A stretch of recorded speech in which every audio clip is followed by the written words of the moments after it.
Operation തൂഫാനുമായി ബന്ധപ്പെട്ട വിവരത്തിലേക്കാണ്. പലയിടങ്ങളിൽ നിന്നും ലഹരി പിടിച്ചെടുക്കുകയാണ്. കോഴിക്കോട് നഗരത്തിൽ വീണ്ടും ഓപ്പറേഷൻ തൂഫാൻ. കാറിൽ കടത്തുകയായിരുന്ന 5 ഗ്രാം MDMA ഡാൻസ് ഓഫ് സംഘം പിടികൂടി. മാവൂർ സ്വദേശി അബ്ദുൽ സലാം പിടിയിലായിട്ടുണ്ട്. ഇതിൽ അഞ്ജന സുകുമാരൻ വിവരങ്ങളുമായി ചേരുന്നുണ്ട്. അഞ്ജന, എങ്ങനെയായിരുന്നു പരിശോധനാ വിവരങ്ങൾ?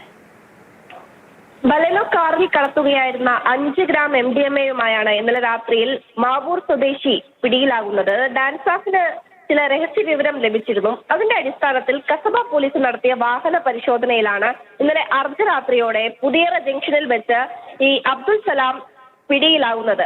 ഇയാൾക്ക് മാവൂരിൽ ഒരു കടയുണ്ടായിരുന്നു, ഒരു ബാർബർ ഷോപ്പ് ഉണ്ടായിരുന്നു. ആ ബാർബർ ഷോപ്പ് കേന്ദ്രീകരിച്ച് ഇയാൾ MDMA വിൽപ്പന നടത്തുന്നതായി ചെറിയ സൂചന ലഭിച്ചിരുന്നു. കഴിഞ്ഞ കുറച്ച് നാളുകളായി ഡാൻസ് ഓഫിന്റെ രഹസ്യ സംഘം ഇയാളെ നിരീക്ഷിച്ചു വരികയുമായിരുന്നു.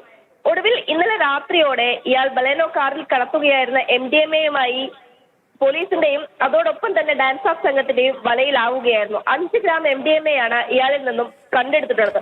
ഓപ്പറേഷൻ തൂഫാന്റെ ഭാഗമായി ജില്ലയിലെമ്പാടും വലിയ രീതിയിലുള്ള അന്വേഷണമാണ് നടക്കുന്നത്.